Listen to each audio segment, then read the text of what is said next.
স্টাডিওয়ে বাংলাদেশ থেকে আমি বিছায়ানি বলছি। আজকে আমার আলোচনার বিষয়বস্তু হচ্ছে ফাইন্যান্স প্রথম পত্র থেকে মূলধন বাজেটিং। মূলধন বাজেটিংটা আসলে কি?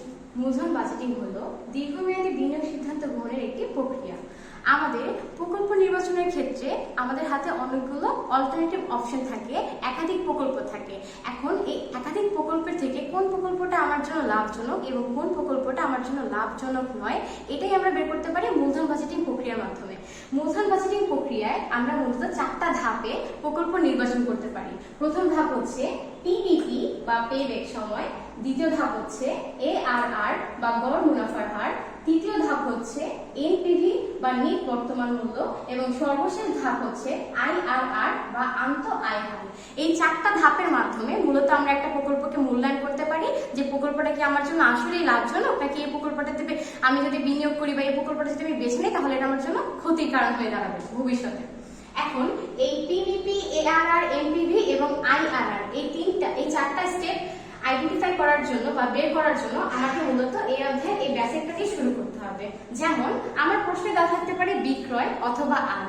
বিক্রয় অথবা আয় থেকে আমি যদি চলতি ব্যয়, স্থায়ী ব্যয়, অপচয় অর্থাৎ হচ্ছে আমি যে কোনো আয় থেকে যতগুলো খরচ দেওয়া থাকবে প্রত্যেকটা খরচ যদি বাদ দিই তাহলে আমি পাবো কর পূর্ববর্তী মুনাফা।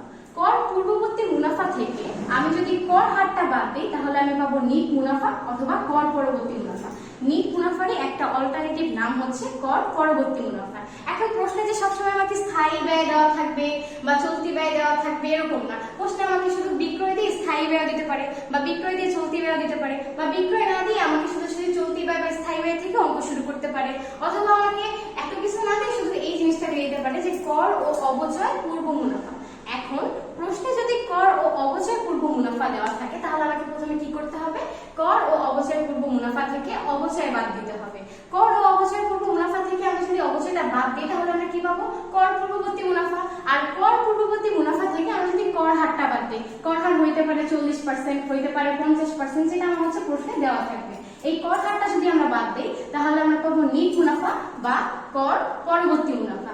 এই নিট মুনাফা সাথে বা কর পরবর্তী মুনাফার সাথে যদি আমরা অবচয় যোগ করি তাহলে আমরা পাবো নগদ আন্তঃপ্রবাহ বা হচ্ছে নগদ প্রবাহ। কিংবা প্রশ্নে যদি আমাকে নিট মুনাফা দিয়ে দেয়, যদি বলে নগদ প্রবাহ বের করতে আমরা অবচয় যোগ করবো তাহলে নগদ প্রবাহ পাবো। আর যদি প্রশ্নে নগদ প্রবাহ দেওয়া থাকে তাহলে নগদ প্রবাহ থেকে আমরা যদি অবচয়টা বিয়োগ করি তাহলে আমরা কি পাবো? নিট মুনাফা পাবো। এখন এই অবচয় বের করার একটা সূত্র আছে। অবচয় বের করার সূত্রটা কি হচ্ছে?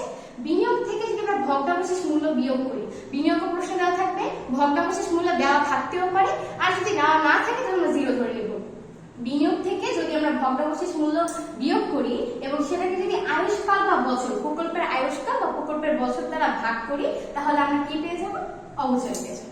আলোচনার বিষয়বস্তু এই পর্যন্ত। স্টাডিফাই বাংলাদেশের সাথে থাকবেন। Stay connected with us and thank you সবাইকে।